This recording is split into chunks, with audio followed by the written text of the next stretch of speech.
अस्सलाम वालेकुम व्यूअर्स। आप देख रहे हैं एसन स्टूडियो और मैं हूं एहसन अली।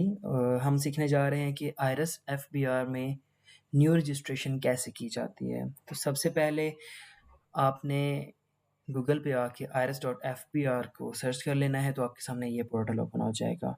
क्योंकि हम न्यू रजिस्ट्रेशन की तरफ जा रहे हैं, पहले से रजिस्टर्ड नहीं हैं, तो हम डायरेक्ट न्यू रजिस्ट्रेशन पर जाएंगे। अगर तो रजिस्टर्ड हों तो यहाँ पर आप अपनी रजिस्ट्रेशन नंबर और यहाँ पर पासवर्ड डालकर लॉगिन कर सकते हैं, लेकिन हम रजिस्टर्ड नहीं हैं तो हम न्यू रजिस्ट्रेशन पर जाएंगे। तो हमारे सामने ये एक नया टैब ओपन हो जाएगा, जिसमें सबसे पहले आपसे न्यू रजिस्ट्रेशन में बेसिक इन्फॉर्मेशन मांग रहा है। तो इसमें सबसे पहले CNIC ऐड करते हैं।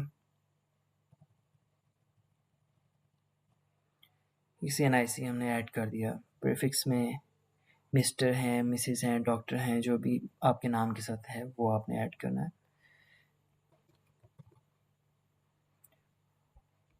अपना कंप्लीट नेम यहाँ पे ऐड करेंगे।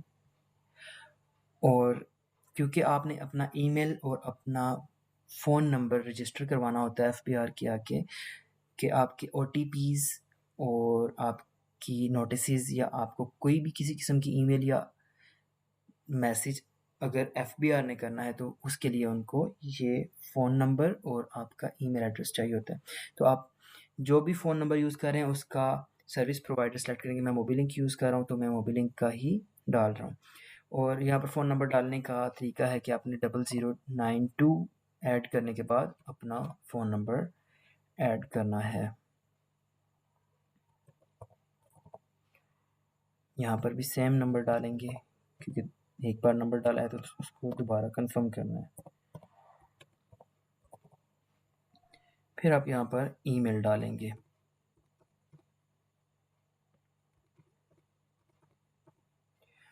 आपकी बेसिक इन्फॉर्मेशन कंप्लीट होगी तो उसके बाद आपको एड्रेस इन्फॉर्मेशन भी देनी होती है कि आपका एड्रेस क्या है। सबसे पहले सिस्टम में जो स्लॉट्स आ रही हैं वो आपसे पूछना ही चाह रहा है कि आप किस किस्म की प्रॉपर्टी पे रह रहे हैं। तो पाकिस्तान में यूजुअली लोग रेजिडेंशियल प्रॉपर्टी में ही रह रहे होते हैं, तो हमने रेजिडेंशियल सेलेक्ट कर दिया।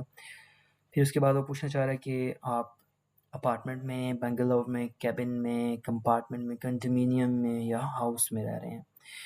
तो हम हाउस सेलेक्ट करेंगे क्योंकि हम हाउस में रह रहे हैं। उसके बाद उसके मेजरमेंट्स पूछ रहा है, केनाल सेलेक्ट कर दिया। फिर आपसे टोटल एरिया पूछ रहा है कि कितने केनाल है, वो भी ऐड कर दिया। तो आगे यूनिट नंबर आ रहा है। यूनिट नंबर अगर तो सिटीज़ में देखा जाए, जो बड़े सिटीज़ हैं जैसे रावलपिंडी, इस्लामाबाद, लाहौर, कराची, तो इनमें हाउस नंबर्स होते हैं। लेकिन अगर आप किसी भी रूरल एरिया को देखा जाए तो वहाँ पे हाउस नंबर्स नहीं होते। तो अगर तो हाउस नंबर है तो आप अपना हाउस नंबर यहाँ पर डाल देंगे, और अगर आपका हाउस नंबर नहीं है तो आप नॉमिनल नंबर कोई भी 1, 2, 3, 4 कुछ भी इसमें ऐड कर सकते हैं। जैसे मैं यहाँ पे 1 लिख रहा हूँ।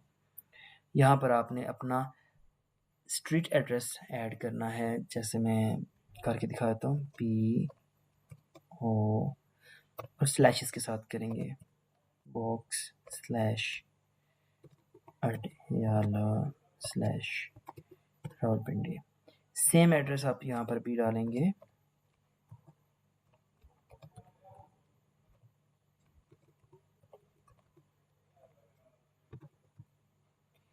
उसके बाद आगे सिटी की स्लॉट है, तो उसमें आप सर्च करते हैं पहले सिटी। क्योंकि मैं रावलपिंडी से हूँ तो मैंने रावलपिंडी को सर्च कर लिया। और यहाँ पर वो पूछ रहा है कि आप रावलपिंडी किस जगह पर रह रहे हैं, तो आपको उस जगह, उस सिटी से रिलेटेड मुख्तलिफ प्लेसेस की भी आपको दे रहा होगा। तो मैंने यहाँ पे रावलपिंडी ही सिलेक्ट कर लिया। अब वो मुझसे, उसने डिस्ट्रिक्ट खुद ही सेलेक्ट की है। सिटी रावलपिंडी लिया तो डिस्ट्रिक्ट भी रावलपिंडी ही ले ली है।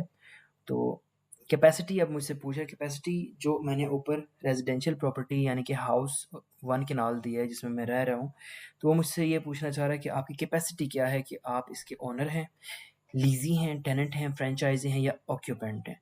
तो अगर तो मैं ओनर हूँ तो मैं ओनर को सिलेक्ट करूँगा और अपना शेयर यहाँ पर, क्योंकि ओनर 100% शेयर होल्डर होता है, तो अपना शेयर यहाँ पे डाल दूँगा। उसके बाद आपकी इन्फॉर्मेशन कंप्लीट हो चुकी है, बेसिक इन्फॉर्मेशन भी और एड्रेस इन्फॉर्मेशन भी। आप ये दिया गया कैप्चा यहाँ पर इंटर कैप्चा में ऐड करेंगे, खाली स्लॉट में और इसको सबमिट कर देंगे। क्योंकि मैंने डमी इन्फॉर्मेशन ऐड की है तो मैं इसको सबमिट नहीं कर सकता क्योंकि वो एक्सेप्ट नहीं करेगा। तो आपकी दी गई, जैसे ही आप इसको सबमिट करेंगे, आपकी दी गई ईमेल पर और आपके दिए गए फ़ोन नंबर पर एक टेक्स्ट मैसेज और एक ईमेल रिसीव होगी, जिसमें आपका 6-6 डिजिट का या 5-5 डिजिट्स का आपको ओटीपी रिसीव होगा। तो जैसे ही आपने सबमिट किया तो आपको एक तो ईमेल और ओटीपी रिसीव हो गया, दोनों में ओटीपी आ रहा होगा, एसएमएस में भी और ईमेल में भी। तो आपके सामने ना यहाँ पर एक नया पेज ओपन होगा, उसमें यहाँ पर ईमेल का खाली स्लॉट आ रही होगी, यहाँ पर ओटीपी के लिए, और यहाँ पर आपके पास एसएमएस की स्लॉट आ रही होगी। तो आपने पहले ईमेल से या एसएमएस से, जहाँ से भी आप पहले देखें, एक ओटीपी वहाँ से लेके एसएमएस का जैसे आप कर रहे हैं तो एसएमएस में अपना ओटीपी ऐड करेंगे, फिर ईमेल पे जाके देखेंगे, वहाँ से आके जो ईमेल पे ओटीपी आएगा वो ईमेल वाली स्लॉट में ऐड करके तो आप सबमिट करेंगे। जैसे आपने सबमिट किया तो आपकी रजिस्ट्रेशन कंप्लीट हो जाएगी, आपको साथ ही एक ईमेल आ जाएगी एफपीआर की तरफ से। तो उसके बाद आप अपने उस पोर्टल को उस ईमेल पे आपको आपकी यूज़र आईडी यानी कि लॉगिन और पासवर्ड आएगा, और आप उस पासवर्ड और लॉगिन को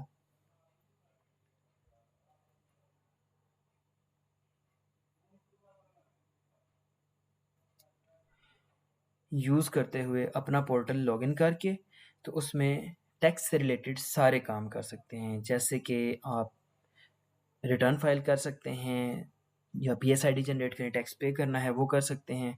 उसके अलावा जितने भी टैक्स से रिलेटेड आपके काम होंगे, आपने वो रजिस्ट्रेशन नंबर यहाँ पर डालेंगे। जैसे सब इंडिविजुअल्स का जो होता है वो आईडी कार्ड नंबर होता है, और अगर कंपनी हो या एओपी हो या प्राइवेट लिमिटेड हो तो उसके लिए एनटीएन होता है, और आपको दिया गया पासवर्ड आप यहाँ पर डाल के लॉगिन करेंगे तो आपका पोर्टल लॉगिन हो जाएगा। तो उसमें आपका स्पेशली यहाँ पर स्पेसिफिकली नेम आ रहा होता है, हर किसी का अलग से पोर्टल होता है। तो नेक्स्ट वीडियो में इंशाल्लाह हम सीखेंगे कि हम अपनी रिटर्न कैसे फाइल कर सकते हैं, और सैलरीड इनकम के रिलेटेड कैसे रिटर्न फाइल करनी है, अगर आपकी अदर रिसोर्सेज से है तो कैसे करनी है, बिजनेस से है तो कैसे करनी है, या आपकी फ़ॉरेन करेंसी में फ़ॉरेन अर्निंग्स हैं तो आपने उसके लिए कैसे करनी है, और टैक्सेस कैसे एडजस्ट करने हैं, ये भी इंशाल्लाह हम सीखेंगे। और रिटर्न फाइल करते हुए मुख्तलिफ जो एरर्स आते हैं वो भी हम इंशाल्लाह नेक्स्ट वीडियो में सीखेंगे। Thank you so much for watching my video. Channel को सब्सक्राइब और लाइक करना ना भूलिएगा।